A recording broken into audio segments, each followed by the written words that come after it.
परम पिता परमात्मा ओम हरि अल्लाह वाहिगुरु गॉड खुदा रब सब उस सुप्रीम पावर के नाम हैं, उस शक्ति के नाम हैं जिससे पूरी सृष्टि को, खंडों ब्रह्मांडों को, देव महादेव को शक्ति मिलती है। वो भगवान, वो मालिक कण कण में, जर्रे जर्रे में मौजूद है। ऐसी कोई जगह नहीं, यहां वो नहीं, पर देखने वाली आंख होनी चाहिए। गुरु साहबानों ने फरमाया है, सो अखियां बेअन जिन डसींदो मां पीरी। वो आंखें और हैं जिनसे परमपिता परमात्मा नजर आता है। अब इंसान सोचे, आंखें तो दो ही होती हैं, कौन सी हैं वो आंखें, कहां हैं वो आंखें जिनसे मालिक नजर आता है। आंखें यही हैं जब इसे बंद करके परमपिता भगवान की याद में हम लगाते हैं तो इस जगह को 10वां द्वार, तीसरा नेत्र, ज्ञान चक्षु, मेहराब, very very deep sleep point, अलग अलग धर्मों में अलग अलग नाम दिया गया। जब इस जगह पे लगा के आंखें बंद करके समाधि में बैठा जाता है, शब्द, गुरुमंत्र, कलमा, मेथड ऑफ मेडिटेशन दोहराया जाता है, तो इंसान का ध्यान जमता है। तो ये आंखें बंद हैं, लेकिन अंदर से वो आंखें खुलती हैं जिसके बारे में हमारे गुरु पीर पैगंबरों ने बताया है। और उन आंखों से फिर लासानी दुनिया नजर आती है, फानी नहीं। सब सच नजर आता है, मालिक नजर आता है। भगवान को मानना धर्मों ने सिखाया है। हमारे जितने भी धर्म हैं, हमने सभी धर्मों को साइंस के नजरिए से पढ़ा। सारे धर्म एक ही बात कहते हैं कि वो मालिक हर जगह है, भक्ति द्वारा देखा जा सकता है। हिंदू धर्म में वेदों में लिखा है प्रभु कण कण में है। इस्लाम धर्म में लिखा है अल्लाह ताला जर्रे जर्रे में मौजूद है। सिख धर्म में लिखा है वाहिगुरु के बिना कोई जगह नहीं। और ईसाई धर्म कहते हैं गॉड इज एवरीवेयर, हर जगह है वो, कोई जगह उससे खाली नहीं। पर कई लोग अहंकार में चंद पुस्तकें पढ़ के, थोड़ी पढ़ाई करके ये सोच लेते हैं भगवान है ही नहीं। बुरा ना मानना। आप डिग्री डिप्लोमा लेते हैं, मास्टरेट की डिग्री लेते हैं, डॉक्टरेट की डिग्री लेते हैं, जिंदगी के कम से कम 20-25 साल लगाते हैं, तब जाके वो डिग्रियां मिलती हैं। डिग्रियां तो हो सकता है किसी और तरीके से आप हासिल कर लें, लेकिन फिर भी पढ़ने में समय तो लगता ही है।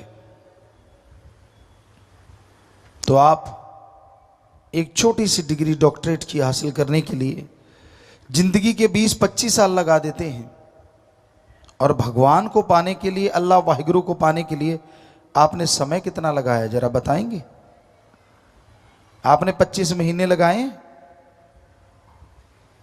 फिर बैठे बैठे कह देते हो वो तो है ही नहीं। डिग्रियों के लिए 25 साल और परमात्मा के लिए 1 साल भी नहीं। और फिर ये कह देना कि वो तो होता ही नहीं, पाखंडवाद है ना? अज्ञानता की बात, मूर्खता की बात। बीज बोया ही नहीं, फसल आएगी कैसे आएगी भाई? बीज तो बोना पड़ता है। पढ़ाई की नहीं, डिग्रियां मिलेंगी कैसे मिलेंगी? पढ़ना तो जरूरी है। रिजल्ट तो तभी आएगा ना जब पढ़ के पेपर आप देंगे। तो हर कार्य में ठीक है सब कुछ, लेकिन भगवान परमात्मा की तरफ इंसान बड़ा अजीबोगरीब है। कुछ नहीं किया होता, धर्म की एबीसीडी पता नहीं होती, पाखंडवाद में डूबे रहते हैं। पाखंडी किसे कहा जाता है? बहुत तरह का पाखंडवाद फैला हुआ है। ओम हरि अल्लाह वाहिगुरु के नाम पे पैसा लेना पाखंडवाद है। हमारे धर्मों में कहीं नहीं लिखा कि वो लेता है।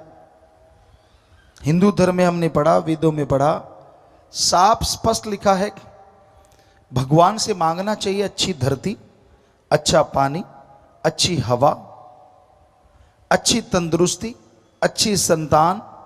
मांगना है तो भगवान से भगवान को मांगो।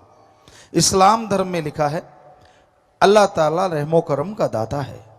कायदे से मांगोगे तो इतना रहमो करम बरसाएगा, दामन छोटे पड़ जाएंगे, मूसलाधार रहमो करम बरसता चला जाएगा। जैसे ये हमारे धर्मों में लिखा है, ऐसे हमारे सिख धर्म में लिखा है जो मांगे ठाकुर अपने से सोई सोई देवे, लेवे नहीं देवे। कि उसे सही ढंग से मांगिए, सच्ची तड़प से मांगिए, अंदर बाहर किसी चीज की कमी नहीं आने देता। ईसाई धर्म में लिखा है गॉड देता है लेता नहीं।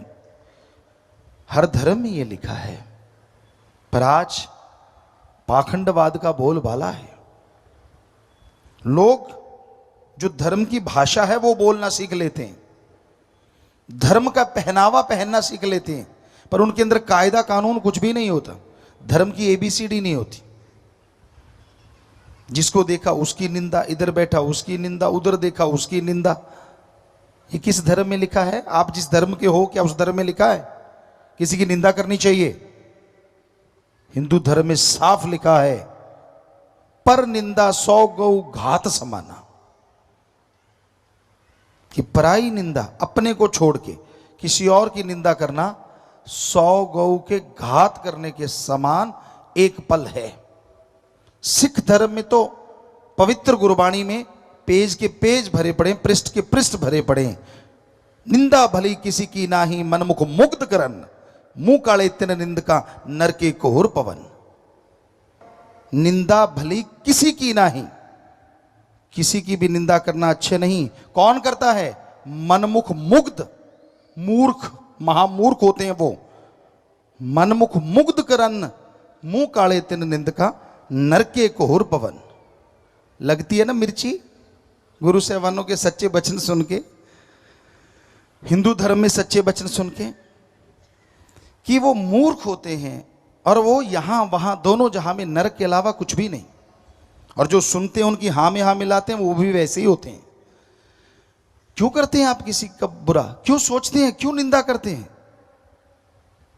और यही नहीं, कुरान शरीफ में भी लिखा है जो अपने को छोड़ के फजूल की बहसबाजी में पड़ा करते हैं, हर समय दूसरों में ऐब गुनाह देखते रहते हैं, खुद के गुनाहों की तरफ निगाह नहीं मारते, उनसे बदतर से बदतर शैतान भी नहीं होते। देखिए हर धर्म कह रहा है। और यही बात ईसाई धर्म में भी लिखी है कि इंसानियत के प्रति जो वफादार नहीं, जो दूसरों की बहस में हर समय लगे रहते हैं, अपने बारे में नहीं सोचते, जो दूसरों की तरफ देखते रहते, उन्हीं में कमियां निकालते रहते हैं, उनसे घटिया इंसान कोई दूसरा नहीं होता। और साफ साफ लिखा है सारे धर्मों में। कई लोग कहते हैं हम तो धर्म को मानते नहीं, फिर उसका नकाब क्यों पहनते हो, उसका पहनावा क्यों पहनते हो? अगर पहनावा पहनते हो तो धर्म को माना भी करो, धर्म को बदनाम मत करो उसका पहनावा पहन पहन के। धर्म का पहनावा पहनते हो, आपके साथ जिम्मेवारी जुड़ जाती है कि आप उन गुरु पीर पैगंबर ऋषि मुनियों की औलाद हैं जिन्होंने वो पवित्र वाणी लिखी, पवित्र वचन लिखे। लानत ऐसे लोगों पे और लानत ऐसे जन्म देने वालों पे जो ऐसे लोगों को पैदा करते हैं, जिनका धर्म एक माहौल है, मजाक है। कमियां उनमें होती हैं, लोग धर्मों को बुरा कहते हैं। कोई धर्म बुरा नहीं, हम गारंटी देते हैं। हम एक शेर कहा करते हैं, ना हिंदू बुरा है, ना ही सिख ईसाई मुसलमान बुरा है। ना हिंदू बुरा है, ना ही सिख ईसाई मुसलमान बुरा है, बुराई पे उतराए वो इंसान बुरा है। धर्म बुरे नहीं होते। जो बुरे कर्म करने लग जाते हैं, जिनकी सोच घटिया होती, जो गंदगी के कीड़े होते हैं, उनका कोई धर्म नहीं होता, कोई मजहब नहीं होता। बल्कि दिखावा कर करके धर्मों का वो बदनाम करते हैं धर्मों को। ऐसे लोग गलत हो सकते हैं, धर्म गलत नहीं होता, मजहब गलत नहीं होता। धर्म तो सही है, 100% सही है। भाई, इंसान को कभी और की तो छोड़ो, अपने मां बाप की भी निंदा नहीं करनी चाहिए।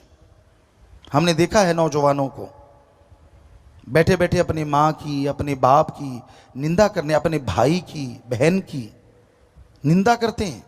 क्यों भाई? और आगे ऐसे बेकार दोस्त होते हैं, हाँ में हाँ मिलाते, हाँ अच्छा, हाँ यार तेरे साथ बुरा किया, ओ यार तेरे साथ ऐसा किया। लानत ऐसी दोस्ती पे। दोस्त को क्या कहना चाहिए? अरे यार, जिस माँ बाप की निंदा कर रहा है तू भी उसी का खून है, आज उनकी निंदा कर रहा है, कल को लोग ये कहेंगे खून तो उन्हीं का है, तू कहां से अच्छा होगा। लेकिन ना जी, दोस्त चटकारू होते हैं, खाने पीने का मसला मिलना चाहिए, दोस्ती से क्या लेना देना, उनको तो इसी से मसला हल होना चाहिए। तो आज के ज़माने में, आज के दौर में इंसानियत रस्ताल में जा रही है, मानवता रस्ताल में जा रही है। ईश्वर की याद में नाचना गाना कोई गुनाह नहीं। पैगंबर मोहम्मद साहब गाते थे, वेद व्यास जी गाते थे जिन्होंने वेद बनाए, श्री गुरु नानक देव जी साजों के साथ गाते थे, बाला मर्दाना नाचते थे, बजाते थे। और तभी तो गुरु साहबानों ने फरमाया, नाच रे मन नाच, गुर कह आ गए नाच। सा पवित्र गुरबाणी के बाक। पर यहां खोपड़े में कभी घुसा हो राम नाम का शब्द, तभी पता चले कि असलियत क्या है। तुलसी जी नाचे, कहां कहां सुनाए और क्या क्या सुनाए। बुल्ले शाह नाचे। हर किसी से नाचा भी नहीं जाता। शराब पी के नाचते हैं, नशा करके नाचते हैं। नाम खुमारी में तो राम नाम के पुजारी नाचा करते हैं, जिनके अंदर अल्लाह वाहिगुरु की ललक होती है, तड़प होती है, वही नाचते हैं। जो शराब के आदी हैं, जो नशे के आदी हैं, जो दूसरों की बुराइयां देखने के आदी हैं, उनसे नाचना कहां अच्छा लगता है, या उन्हें गाना कहां अच्छा लगता है। उन्हें तो अपनी हैंकड़ी, अपनी ईगो, चंद पढ़ाई की हुई क्लासें, वही सबसे बड़ी चीज लगती है। धर्म का पहनावा पहनते हो, धर्म को पढ़ के देखो, धर्म में क्या लिखा हुआ है, आपकी आंखें खुल जाएंगी, आपको समझ आ जाएगी। मालिक के प्यार में, उसकी मोहब्बत में, पता नहीं भक्त जनों ने, गुरु साहबानों ने, पीर पैगंबरों ने, ऋषि मुनियों ने क्या क्या पापड़ नहीं बेले। जिसको मर्जी देख लो, जिस धर्म को मर्जी देख लो, हर धर्म में पवित्र ग्रंथ भरे पड़े हैं, क्या क्या नहीं किया उन्होंने। भाई, ईगो अहंकार छोड़ के दीनता नम्रता भी धारा करो। पता चले कि अच्छे माँ बाप के बच्चे हो, अच्छे धर्म के नुमाइंदे हो। आपका बैठने का अंदाज बता देता है कि आप में कितनी ईगो है और आप कितने सादे और दीनता नम्रता और माँ बाप के कितने अच्छे संस्कार हैं। आप सिर्फ आप नहीं होते, आपके साथ आपकी पूरी कुल होती है। हमारी संस्कृति कहती है आपका बैठने का अंदाज, आपका देखने का अंदाज, आपका अजीबोगरीब तरीके, वो बता देते हैं कि माँ बाप के कैसे संस्कार हैं, या फिर आप कितने अहंकारी पुरुष हैं। इसलिए दीनता नम्रता भी धारण किया करो। धर्मों में तो दीनता नम्रता और इंसानियत सबसे बड़ा गहना है। बेचैनी हो जाती है फिर जब संत सच्ची बात कहते हैं। स्पिरिट वहीं लगता है जहां जख्म होता है, और जगह स्पिरिट नहीं लगता। स्पिरिट को यूं घुमाओ कहीं नहीं लगेगा, पर यहां जख्म है वहां लगता है। तो संत सच्ची बात कहते हैं। जिन इंसानों के अंदर कमियां होती हैं उनको बेचैनी हो जाती है कि मैं क्या करूं, ये मुझे कहा जा रहा है। तो आप अपने अंदर ये कमी आने क्यों देते हैं? किसी भी धर्म को आप मानते हैं, हम चैलेंज करते हैं, आप साबित करके दिखाओ किस धर्म में लिखा है दूसरों की खिल्ली उड़ाओ, किस धर्म में लिखा है दूसरों की निंदा करो, किस धर्म में लिखा है कि दूसरों को घटिया बताओ। जरा ला के दिखाइए हमें 4 लाइनें, मान जाएंगे आपको कि आप धर्म के मानने वाले, लानत मानने वाले। आप ABCD नहीं पता होता लोगों को, और फिर सत्संग ऐसी जगह होती है यहाँ अल्लाह वाहिगुरु राम का नाम लिया जाता है, भगवान की भक्ति का तरीका बताया जाता है। वहाँ तो दीनता नम्रता से अपने वाहिगुरु, अपने अल्लाह, अपने राम, अपने गॉड से लिब लगा के बैठो, प्रीत लगा के बैठो। फकीर कौन है, क्या है, उससे क्या लेना आपने। अगर वो सच सुनाए तो ठीक है, अगर नहीं सुनाए तो भी निंदा क्यों। आप तो अपने मालिक की भक्ति में बैठे हैं ना, अपने अल्लाह राम वाहिगुरु गॉड खुदा की भक्ति में बैठे हैं। सोचने का अंदाज अलग अलग होता है। हमारे धर्म तो यही सिखाते हैं जो आपको बता रहे हैं कि भाई अगर गाने हैं तो अपने अवगुण गा के देखो, मजा आएगा। अगर आप में हिम्मत है, अगर आप मर्द हो तो अपनी कमियां दूसरों को बताओ, क्योंकि जो आप अपना गाओगे वो चला जाएगा और जो दूसरों में देखोगे वो आपके अंदर आ जाएगा। तो गाओ अपने अवगुण ताकि चले जाएं, अगर आप में हिम्मत है तो। ये सारे धर्मों का सार है, गाओ अपने अवगुण, हिम्मत है तो आप में कमी नहीं हो ही नहीं सकता। तो अपने अवगुणों को देखो ताकि वो चले जाएं, और दूसरों के गुणों को देखो ताकि आपके अंदर आ जाएं। कितना शराबी, कबाबी, बुरे कर्म करने वाला है, कोई ना कोई उसमें गुण भी होगा, उस गुण को देखिए। जो जौहरी होते हैं वो एंगल देखते हैं, पॉलिश देखते हैं, उन चीजों को देखते हैं, खोट की तरफ ध्यान देते ही नहीं, क्योंकि उन्होंने असलियत को चुन लेना है, खोट को छोड़ देते हैं कि इतना तो खोट ही है। तो वैसे ही हमारे धर्म कहते हैं कि दूसरों के गुणों को देखो ताकि आपके अंदर आ जाएं, और अपने अवगुणों को देखो कभी 5 मिनट अकेले बैठ के, ताकि वो आपके अंदर से निकल जाएं। तो इंसान की मर्जी होती है, हर कोई मर्जी का मालिक, क्या वो कहना चाहता है क्या वो होता है। लेकिन ये हकीकत है, फकीरों के सामने जब इंसान बैठता है पता चल जाता है कि वो कैसा है, कैसी उसके अंदर ईगो है, कैसी दीनता नम्रता है, क्या वो धर्म को मानने वाला है या धर्म का दिखावा करके उसको बदनाम करने वाला है। क्योंकि धर्मों में तो कभी किसी का बुरा करना सिखाया नहीं, ठगी बेईमानी भ्रष्टाचार सिखाया नहीं। सो इंसान हर कोई मर्जी का मालिक है। हमारे महापुरुषों ने फरमाया, सिख गुरु साहबानों ने फरमाया, कलयुग में कर्म धर्म नहीं कोय, कलु का जन्म चंडाल के होए। कि ऐसा टाइम आएगा जो धर्म का दिखावा करेंगे लेकिन धर्म के कर्मों के फरकच्चे उड़ाएंगे। वो धर्म का कर्म नहीं करेंगे, सिर्फ दिखावा कि हाँ भाई मैं दिखता नहीं, मेरा पहनावा, मैं फलान धर्म का, मैं फलान धर्म का, सिर्फ दिखावा करेंगे। लेकिन जब कर्म परखच्चे उड़ाएंगे धर्मों के, वो धर्म की बात को मानेंगे नहीं, पढ़ेंगे नहीं, चलेंगे नहीं उस पे। तो कलयुग में कर्म धर्म नहीं कोई, कलु का जन्म चंडाल के होए। जिस तरह चंडाल बेरहम होता है, कहते जो पशुओं को काटना, बेरहमी से उड़ा देना, उन्हें चंडाल कहा गया। तब खाल उतारना, मांस नोचना, तो ऐसा हो जाता है वो धर्मों को नोचता है, धर्मों को बदनाम करता है, धर्मों का पहनावा पहन के। इसलिए कलयुग में ऐसे लोग ज्यादा मिलेंगे और वो दिखने में आता है। पर मालिक से प्यार करने वाले, अल्लाह वाहिगुरु राम से प्यार करने वाले, उसकी औलाद से नफरत करें, ऐसा कभी हो नहीं सकता। अगर आप किसी बाप से प्यार करते हैं और उसकी औलाद से नफरत करते हैं तो वो बाप आपसे कभी खुश नहीं हो सकता।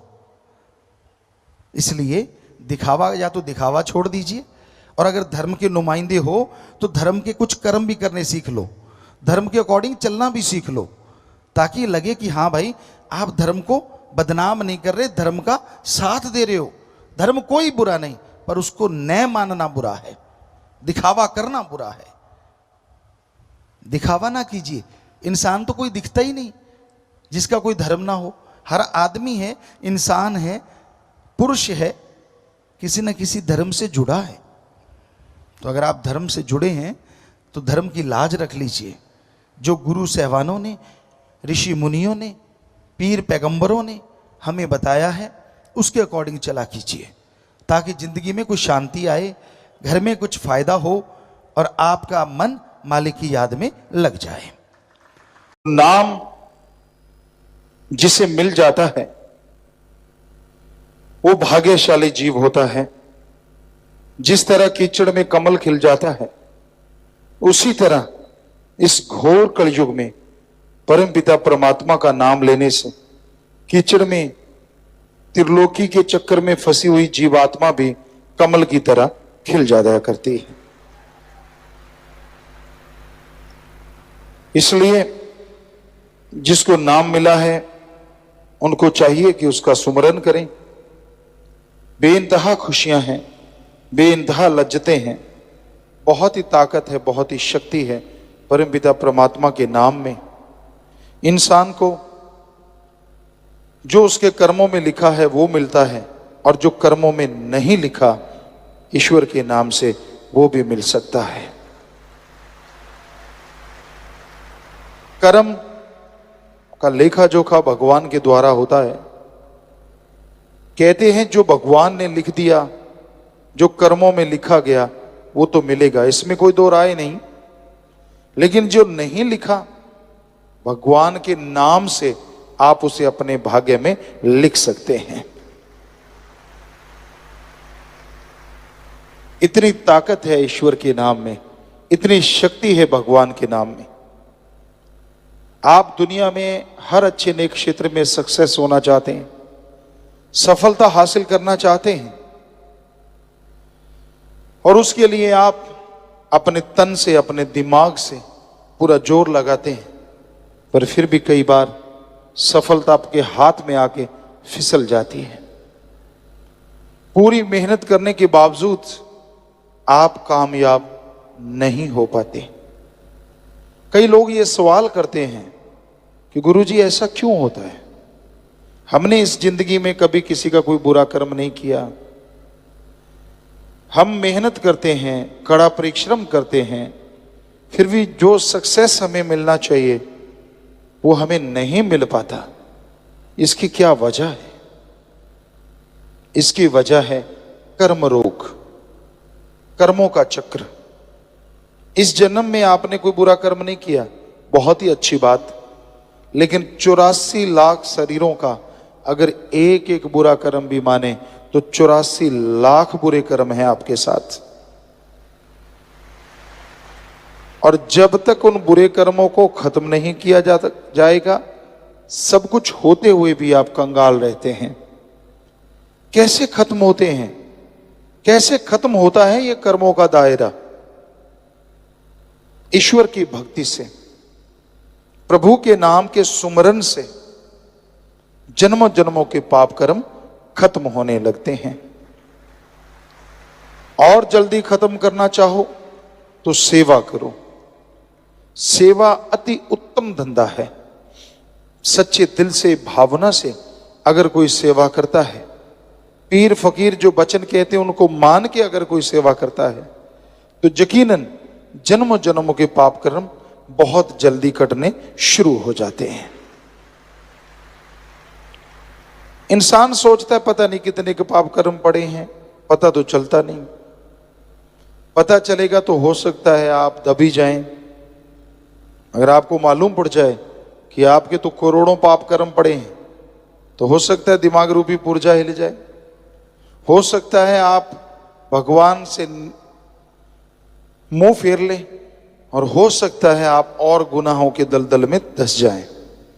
इसलिए आप ये ध्यान मत दो पाप कर्म हैं कितने, आप ये ध्यान दो आप पुण्य कर्म कितने करते हो। आप ये ध्यान मत दो कि आप नेगेटिव होते जा रहे हैं, आप ये ध्यान दो कि सुमरन के द्वारा पॉजिटिव होना है। जरा सी सक्सेस नहीं मिलती, आप डगमगा जाते हैं।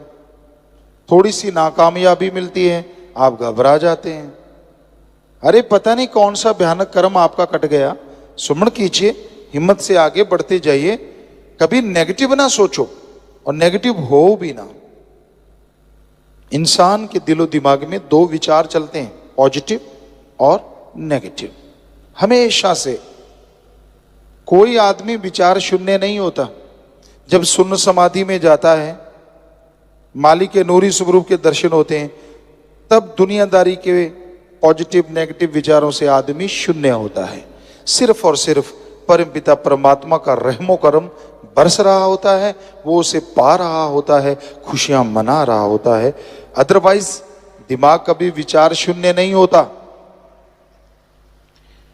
इसमें विचार चलते रहते हैं, कभी नेगेटिव कभी पॉजिटिव, पर इसका मतलब ये नहीं है कि पॉजिटिव विचार आ गए तो आप फूल के कुप्पा हो जाओ, नेगेटिव विचार आ गए तो चारपाई पकड़ लो कि यार विचार ही बड़े गलत आ रहे हैं, क्या करें, मर गए, हरे तौबा। ठीक है, तौबा करना अच्छी चीज है, लेकिन ऐसा करने से नेगेटिव विचार खत्म नहीं होते, बल्कि सोचो अच्छा, पॉजिटिव सोचो, सुमरन करो, तो अपने आप नेगेटिव विचार खत्म होते चले जाएंगे।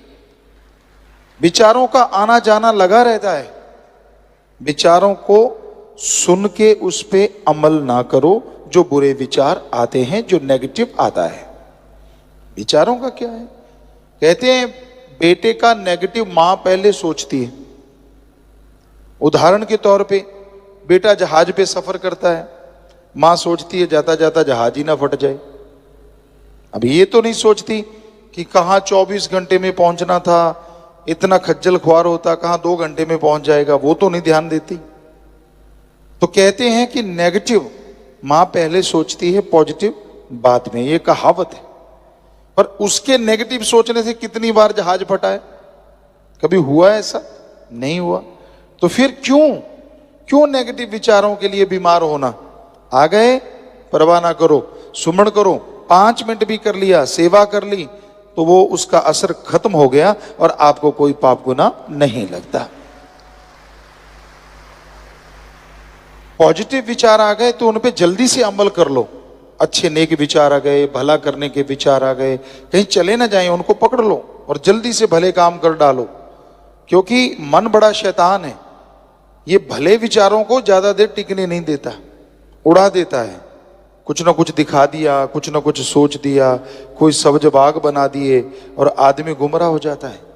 इसलिए भले विचारों का पीछा करते रहो, नेगेटिव विचारों को छोड़ते जाओ। विचारों का आना जाना लगा रहता है, इनके लिए टेंशन ना करो। ये तो एक आम क्रिया प्रतिक्रिया है जो इंसान के अंदर चलती रहती है। बस सुमन करते रहो। सेवा जिनको मिलती है वो अति भाग्यशाली हैं, बाकी उनके जन्मों जन्मों की भक्ति है। इस कलयुग में सेवा करना बड़ा मुश्किल है। वचनों पे रह के जो सेवा करते हैं, यकीनन मालिक उनके जन्म जन्मों के पाप कर्म काट देते हैं और दया में रहमत से माला माल कर देते हैं। तो इसलिए भले कर्म करो, अच्छे कर्म करो, मालिक से मालिक को मांगा करो, ताकि मालिक की तमाम खुशियां जो आपके लिए लिखी हैं आपकी झोली में आए, और जो नहीं लिखी वो सुमरन से, सेवा से आप लिख डालो, ताकि वो खुशियां भी मिलें जिसकी आपने कभी कल्पना भी नहीं की होती। दिखावे से भगवान रीझते नहीं, खुश नहीं होते। इंसान को दिखावे से प्रभावित कर सकता है। अच्छे कपड़े पहन लिए, बोलने का सलीका आ गया, थोड़ा दिखाने का ढंग आ गया, आदमी को प्रभावित कर सकता है। लेकिन भगवान को, अल्लाह वाहिगुरु को आप इन तरीकों से प्रभावित नहीं कर सकते। उसको प्रभावित करने के लिए, ताकि वो आपको दिखने लगे, ताकि वो आपके हर अच्छे कार्य में साथ दे और बुराई से आपको रोक ले, ताकि जिंदगी में बहारें छाई रहें, ताकि कभी गम आने ही ना पाए, ऐसा अगर चाहते हो तो भक्ति तो करनी पड़ेगी। आधा घंटा सुबह, आधा घंटा शाम कम से कम, और महीने में 5-4 दिन परहित परमार्थ, भूखों को खाना खिलाओ, प्यासे की प्यास बुझाओ, बीमारों का इलाज करवाओ। ये है सच्चा दान। कोई गरीब है उसको विद्या दान दो, खून दान दो, मरणोपरांत बॉडी डोनेट, आंखें दान दो। ये है सच्चा दान। अगर कर सको, अगर हिम्मत है आप में, तो ये करके दिखाओ। अपने इर्द गिर्द अपने हाथों से भूखे को खाना खिलाना, या फिर संत पीर फकीर कहीं उस तरह इकट्ठे होके कोई जैसे साध संगत ने फूड बैंक खोला है, टॉय बैंक खोला है, बुक बैंक, जैसे भी आप कर सकते हैं उसमें हिम्मत कीजिए। यकीन मानिए, मालिक की औलाद की सेवा करोगे तो इनडायरेक्टली वो मालिक की सेवा है और बदले में वो खुशियां जरूर बख्श देते हैं। पर आज की दुनिया बड़ी सेल्फिश है, बहुत बहुत ज्यादा गर्जी है। अपना उल्लू सीधा करने के लिए वो किसी भी हद तक गिर सकते हैं। उनको कोई मतलब नहीं है भगवान से, उनको कोई मतलब नहीं है संत पीर फकीर से। उनका तो एक ही मुद्दा होता है, मेरा ग्रेड अप कैसे होगा, मैं दुनिया की निगाह में बड़ा कैसे हो जाऊं, लोग क्या कहेंगे मुझे, कैसे बड़ा बन सकता हूं। इस तरह की चीजें लोगों के दिमाग में आ जाती हैं तो अपने खुद के लिए दुखों का कारण बन जाते हैं। जमीर मर गया, कहते हैं इसका जमीर मर गया, इसकी आत्मा मर गई। जो सिर्फ और सिर्फ रोबोट बन जाते हैं, मशीन, कोई भी कार गाड़ी आप चलाते हैं, उसमें पेट्रोल डालिए तो वो चलती रहती है। पेट्रोल खत्म हुआ तो पेट्रोल पंप पे लगा दिया, फिर से पेट्रोल भरा और गाड़ी फिर चलनी शुरू हो गई। उसी तरह आज के कुछ इंसान हैं जो ठगी, बेईमानी, भ्रष्टाचार, ब्लैकमेलिंग का धंधा अपनाए हुए हैं, जिनका काम ही ये होता है कैसे किसी को नीचा दिखाया जाए, कैसे किसी का घात किया जाए। वो घात लगा के बैठे रहते हैं कि मैं इसको गिराऊं कैसे। गिरे हुए को नहीं उठाते, चलने वाले के अड़ंगी लगा के गिराना उनका काम होता है। ऐसे लोग नर पिचास नहीं तो और क्या है। क्या वो अपने आप को इंसान कहलाते हैं? इनसे तो शैतान भी अच्छे होते हैं। कम से कम जो उनके दायरे में जाता है उन्हीं पे अटैक करते हैं, लेकिन इनका तो कोई दायरा ही नहीं होता। कहीं जाके किसी को भी ब्लैकमेल, किसी को भी नीचा दिखाना उनकी आदत बन जाती है। उनको अच्छी चीजें अच्छी नहीं लगती, उनकी निगाह हमेशा गंदगी ढूंढती है, क्योंकि जो खुद होता है उसको वैसी चीज की तलाश रहती है।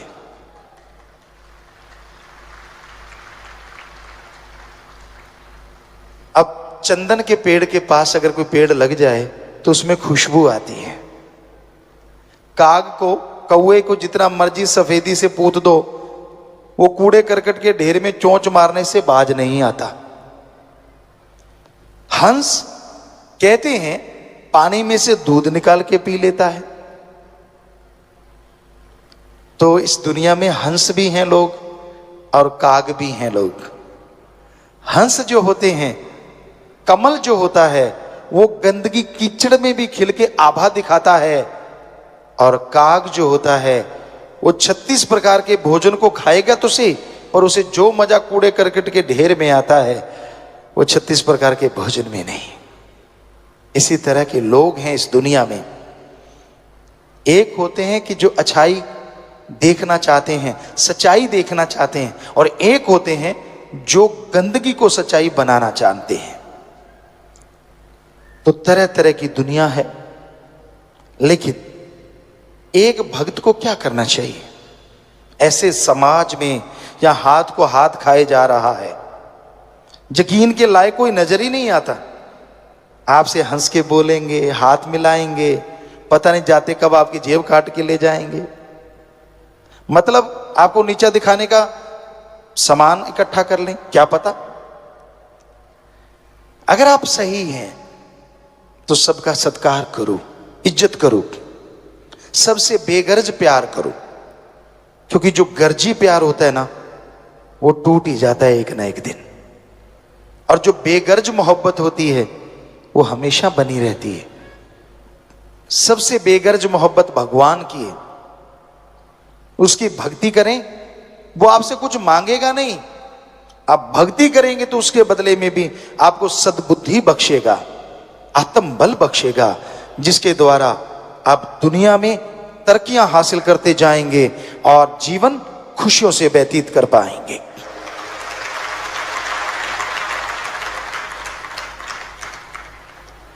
आंखों को इस काबिल बनाओ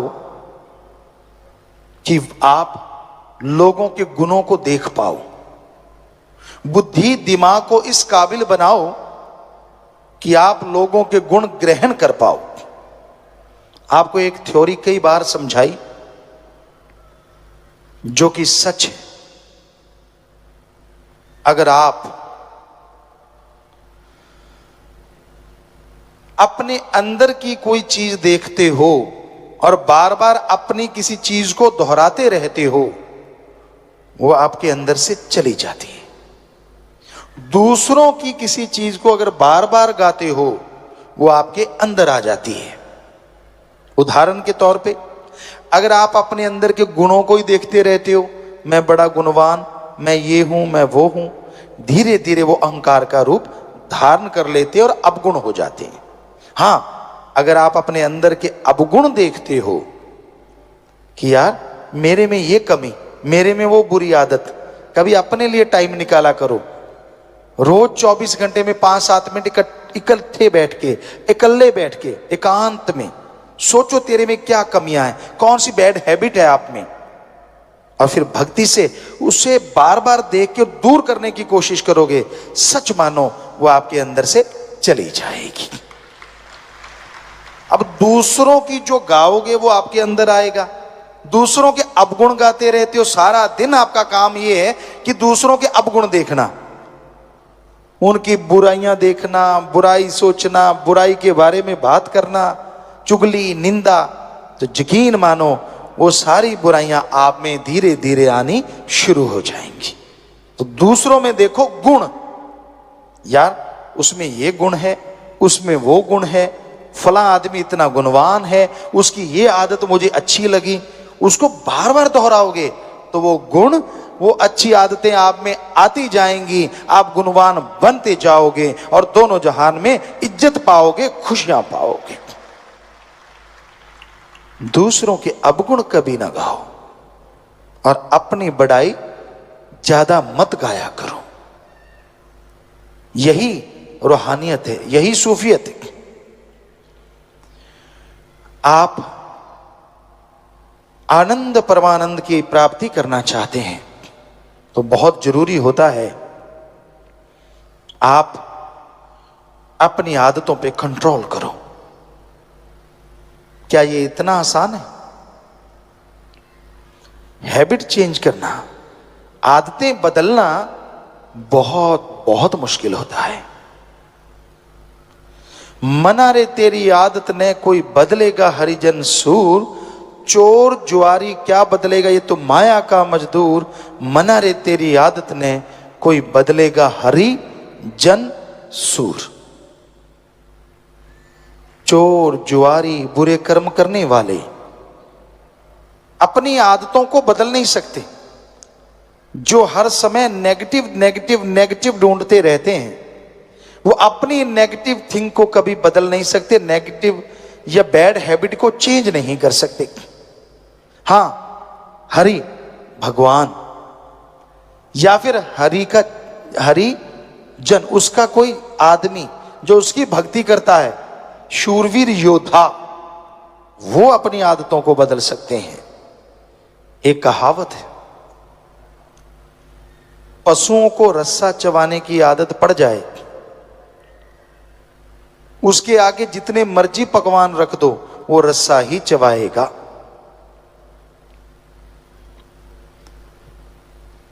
लेकिन पशु की आदत तो बदली जा सकती है। उसके मुंह पे एक छिकली या चिकला बना के चढ़ा देते हैं, रस्सियों से जमींदार जानते हैं, तो वो रस्सा नहीं चबाएगा क्योंकि मुंह बंद हो गया। पर आदमी का मुंह बंद करे तो करे कौन?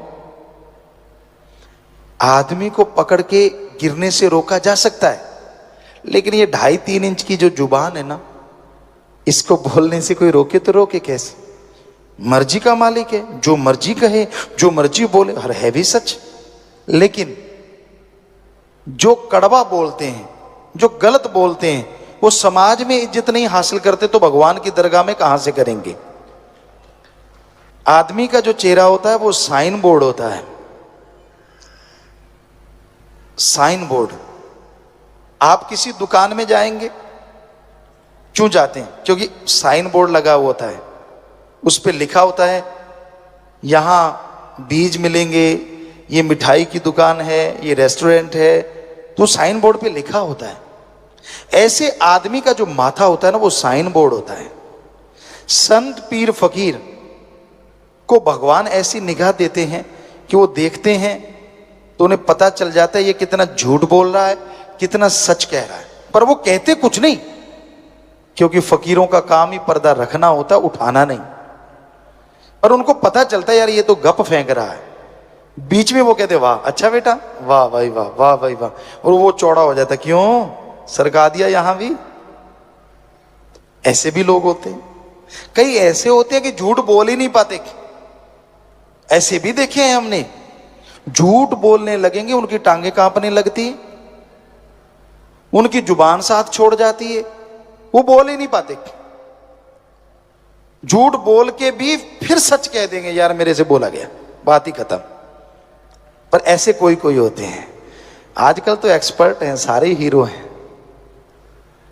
आप एक हीरो को देखते हैं, हम करोड़ों को देखते हैं, बात बात पे बदल जाते हैं।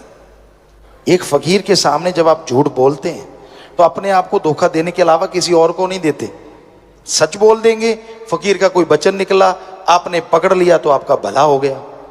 झूठ बोल दिया, आपने ये दिखा दिया कि नहीं मैं स्मार्ट हूं, मैं सही हूं, फकीर कुछ नहीं कहते, लेकिन जो लाभ आपको मिलना चाहिए था फकीर से वो कभी नहीं मिलता। फकीर ये नहीं कहते कि वो किसी को बद्दुआ देते हैं, वो तो दुआएं देते हैं, वो तो भला चाहते हैं, पर आदमी नहीं करवाना चाहते। मर्जी का मालिक है हर कोई। तो इस घोर कलयुग में मालिक का नाम एक ऐसा साधन है, आदमी को अकेला नहीं छोड़ता। आप अकेले हैं पर प्रभु का नाम आपके पास है, कितनी भी दिक्कत आ जाए, कैसी भी परेशानी आ जाए, हम आपको गारंटी देते हैं, आंखें बंद करो चाहे खुली रखो, राम का नाम गाओ, आपकी परेशानी यूं यूं उड़ती चली जाएगी। अगर आप जाप करें ही ना तो क्या किया जाए, वो तो फिर आपकी मर्जी है। जाप करो, थोड़ा थोड़ा करते रहो, गाते रहो, उसको एंजॉय करते रहो, क्योंकि और चीज गाने से कुछ मिले ना मिले, लेकिन राम नाम गाने से ना मिले ये हम आपको गारंटी देते, मिलेगा ही मिलेगा, 100% मिलेगा। सत्संग बड़े भाग्य से नसीब में मिलता है और वो और भाग्यशाली हो जाते हैं जो सुनकर अमल कमाया करते हैं। 84 लाख जोनियों में किसी भी जोनी को, किसी भी शरीर को यह अधिकार नहीं है कि वह अपने नए अच्छे कर्म कमा सके।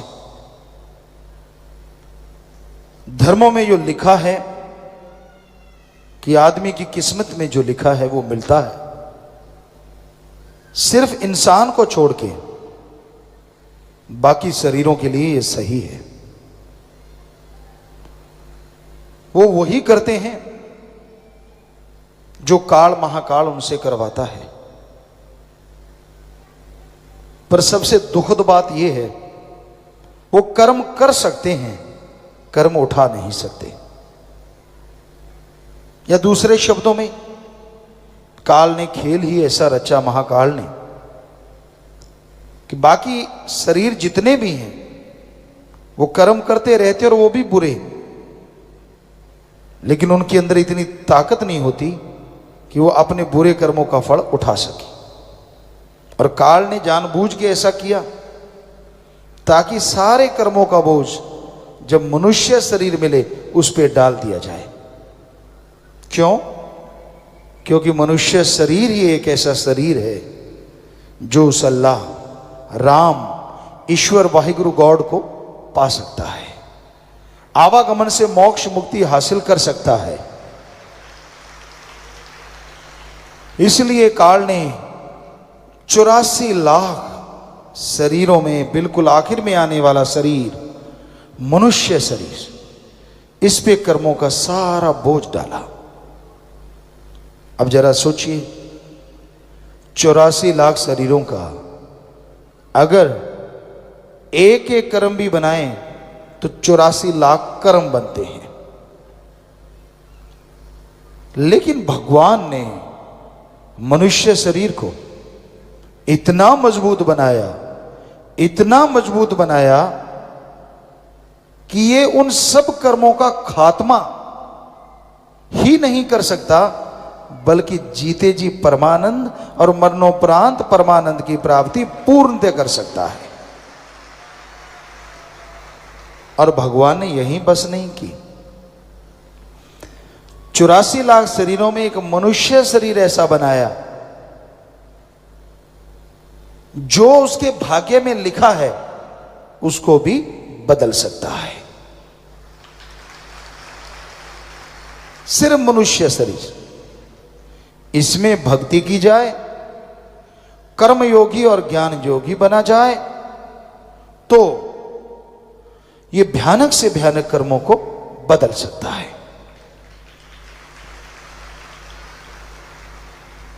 तो आपके लिए ये सही नहीं है कि जो लिखा है वो ही मिलेगा। जो लिखा है वो तो मिलेगा, पर अगर आप चाहें तो अपनी तरफ से ओम हरि अल्लाह राम को खुश करके और भी बहुत कुछ लिखवा सकते हैं, अपने भाग्य को बदलवा सकते हैं। पर अगर आप हाथ पे हाथ धर के बैठे रहते हैं तो कहां से कुछ मिलेगा। आप सो रहे हैं, काम धंधा करना नहीं चाहते, सोए सोए अगर आप प्रार्थना करें कि भगवान मेरे कर्म बना दे, मुझ पे रहमत कर दे, तो भगवान करेगा, लेकिन आपको 4 खुराटे और दे देगा, क्योंकि आप तो नींद में हो और तो नींद ही मिलेगी ना। हाँ, पढ़ने वाले बच्चे ध्यान से सुनिए, कॉलेज में स्कूल में आप पढ़ते हैं या कोई डिग्री ले रहे हैं, इंजीनियरिंग कर रहे हैं, आप लगन से पढ़ो, दिल लगा के पढ़ो। अगर आपके पढ़ने से 70% नंबर आ रहे हैं और आप भगवान की भक्ति भी करते हैं तो भगवान 70 की जगह 90% भी कर सकता है। यह पॉसिबिलिटी है। बिजनेसमैन, आप व्यापारी हैं, दुकानदार हैं, मेहनत की करते हैं, पूरी मेहनत करते हैं, कड़ा परिश्रम करते हैं, तो आप 15% चलो मान लो लेते हैं। कलि युग में बड़ा मुश्किल है, लोग तो 200% ले रहे हैं, पर चलो अगर आप सच्चे हैं 15% ले रहे हैं, 10-15%, और पूरी मेहनत करते हैं, कड़ा परिश्रम करते हैं,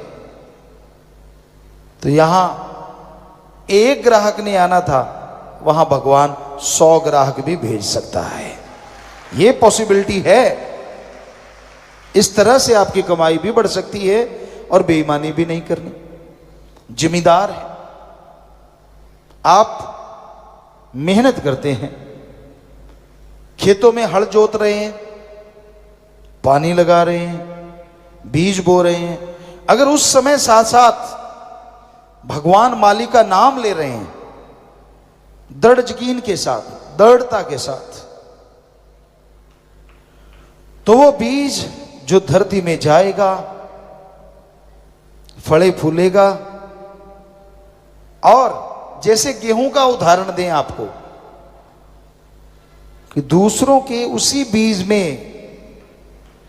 अगर गेहूं की बल्ली जो छल्ली होती है उसमें 70 दाने हैं और आपने मेहनत की, आपके भी 70 हैं, तो भगवान उस गेहूं की बल्ली छल्ली में 100 दाने भी कर सकता है। यह कृपा हो सकती है। तो कृपा ऐसे होती है कि आप सुमरण करें और मेहनत करें।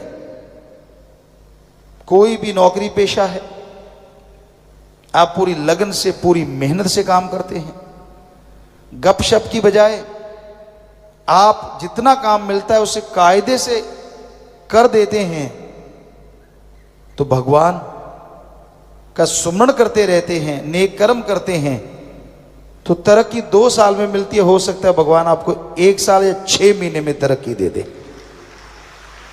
ये पॉसिबिलिटी है। तो ऐसे काम करता है भगवान का नाम। जादू टोना या पाखंडवाद या ढोंग ढकोसले से ईश्वर किसी को कुछ देता नहीं। देवी देवता जो होते हैं वो कभी किसी को डराते नहीं, कभी किसी का बुरा काम करते नहीं। देवी देवता हमेशा अच्छा कर्म करते हैं। उनकी ड्यूटी होती है कि वो आपको संभालें। जैसे स्कूल होता है, उसका हेड कौन? प्रिंसिपल। आगे बच्चों को पढ़ाने के लिए कौन? टीचर। फिर जो उन टीचरों के लिए खाना पानी या कुछ ऐसा, वो कौन? चतुर्थ श्रेणी के कर्मचारी। तो वो इस तरह हेड तो एक हुआ कि वो प्रिंसिपल है, हेडमास्टर है, वो एक छोटे से स्कूल को संभालता है, तो कितने उसके नीचे नौकर होते हैं?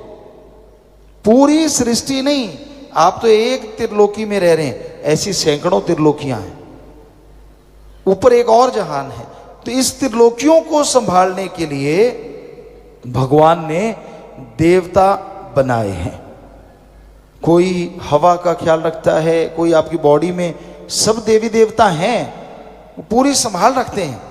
लेकिन देवी देवता किसी का कभी कुछ बिगाड़ा नहीं करते और ना वो नाराज होते हैं। अब टीचर किसी से नाराज कैसे हो जाएगा बताओ? क्यों होगा नाराज? उसका काम है पढ़ाई करना। आप नहीं पढ़ते तो चाहे नाराज हो जाए, वरना टीचर का काम तो पढ़ाना है ना, वो तो पढ़ाता ही रहेगा। ये तो हो नहीं सकता कि एक बच्चे से नाराज होगा पूरी क्लास को नहीं पढ़ाएगा, उसका तो काम है। तो टीचर चाहे पढ़ाए ना पढ़ाए, कुछ कहा नहीं जा सकता। लेकिन देवी देवता के ऊपर भगवान है, उसकी ड्यूटियां लगी हुई हैं। काल महाकाल ने ड्यूटियां लगाई, भगवान ने लगाई, तो उनको वो सारे कार्य करने ही होते हैं। जो आदमी का बुरा करता है वो राक्षस शैतान होता है, देवी देवता नहीं होता। आप बिना वजह ही घबरा जाते हैं। मेरे पे तो शनि टेढ़ी आंख रखता है। शनि को और कोई काम नहीं जो तेरे पे टेढ़ी आंख रखेगा, उसके अलग से काम है। नहीं, मेरे से बृहस्पति गुस्से है, क्यों तूने पकौड़े नहीं खिलाए उसको? क्या वो पकौड़े खाने आता है किसी के घर? तो ये सब बकवास है, सब झूठ है, ऐसा कभी कुछ नहीं होता। देवी देवता खुश थे और आप पे खुश रहेंगे, क्योंकि उनकी ड्यूटी है, वो ड्यूटी कर रहे हैं। अगर खुश करना है तो उस ओंकार को करो, ओम को करो, जो आपको जीते जी मुक्ति देगा गम दुख दर्द चिंता से और मरणोपरांत आवागमन से। उस ओम को, अल्लाह को, वाहिगुरु को, राम को, ईश्वर को खुश करो। उसके लिए जरूरी है आप भक्ति करें। अब जरा सोचिए, अगर वो ही खुश हो गया, हेडमास्टर ही आप पे खुश है, तो बाकी टीचर तो नेचुरली आपको बढ़िया पढ़ाएंगे। यार इसका हेडमास्टर से रिश्ता है। उसी तरह अगर भगवान से आपका प्यार हो गया तो बाकी देवी देवता तो और आपकी संभाल करेंगे। बिगाड़ते तो पहले भी कुछ नहीं, पर वो और आपके लिए सलाम करेंगे, नमस्कार करेंगे। तो इसलिए कभी भी इन भ्रमों में मत पड़ा करो। भगवान ने सारी सृष्टि को बनाया है और उसको चलाने के लिए ये ताना बाना पता नहीं कितने लगाए, कोई 33 करोड़, कोई 365 करोड़, पता नहीं कितने देवी देवताओं को संभालने के लिए लगाया पूरी सृष्टि को। तो इस चक्कर में मत पड़ा करो। कोई पाखंडी आपको बोल देता है भाई तेरे ग्रह चक्कर बुरे हैं, उसके खुद के बुरे हैं जो जगह जगह मांग रहा है। आपके क्यों बुरे हैं? आप चक अच्छा क्या है, जरा हाथ देखना। पढ़े लिखे बच्चे भी हाथ देखना मेरा हाथ देखना। हाथ में अगर हल्दी लगी है तो दिख जाएगी, और क्या देखेगा वो? पाखंड करेगा, वैसे ही आंखें बुदबुदाएगा, मुंह बंद करके कुछ बुदबुदाना, आंखें ऊपर नीचे चढ़ाना और बाद में बोल देना।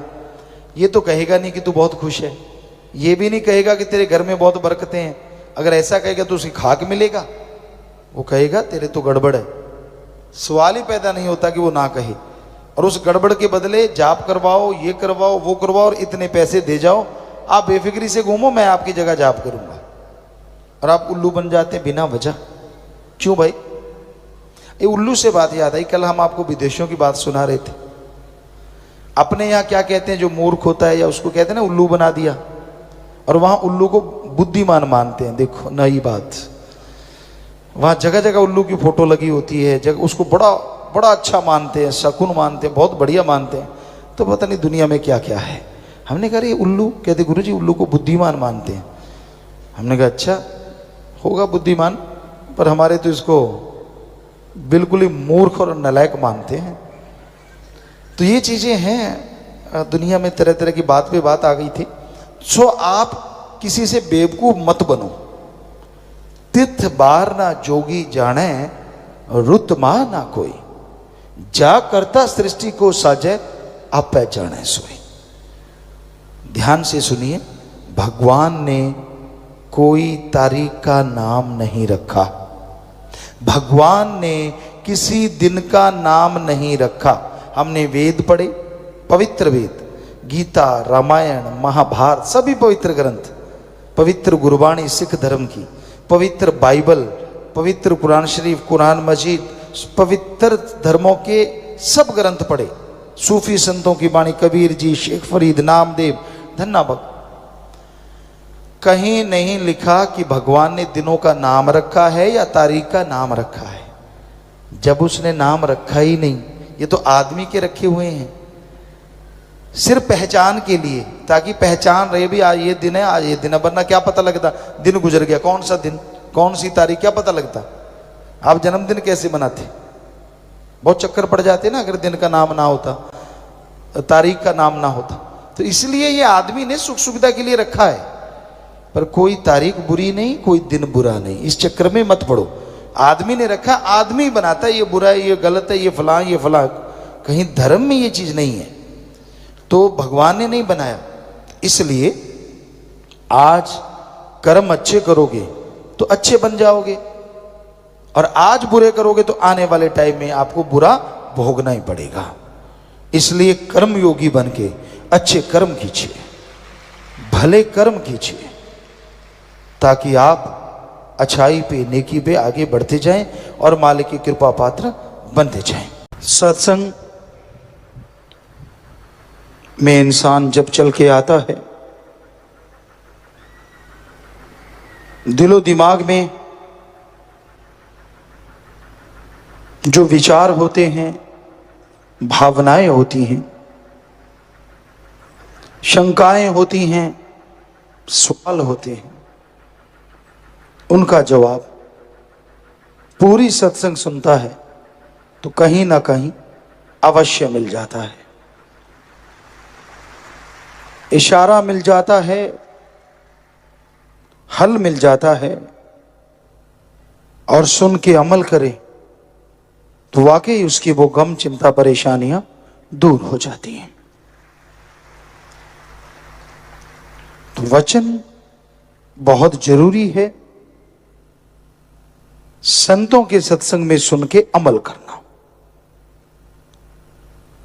सत्संग घंटा, आध घंटा, जो भी समय आप देते हैं, भगवान पे एहसान मत किया करो। कई बार आपको लगता है कि लो भाई मैं सत्संग में आ गया, देख भगवान मैंने तेरा राम नाम सुन लिया, एहसान क्यों जताते हो? आप सत्संग सुनते हो तो कर्म आपके कटेंगे, कर्म आपके बनेंगे। तो इसमें एहसान जताने की तो कोई बात ही नहीं, बल्कि होना यह चाहिए कि हे मालिक मैं तेरा शुक्राना करता हूं कि तूने कृपा की, तभी मैं सत्संग में चल के आ गया। तूने कृपा की है ईश्वर, तभी सत्संग सुन के अपने भाग्य को मैं बदल पाऊंगा या बदल डालूंगा। तो उस मालिक का, वाहिगुरु का, राम का, ईश्वर का शुक्राना करना चाहिए, ना कि कोई एहसान जताना चाहिए।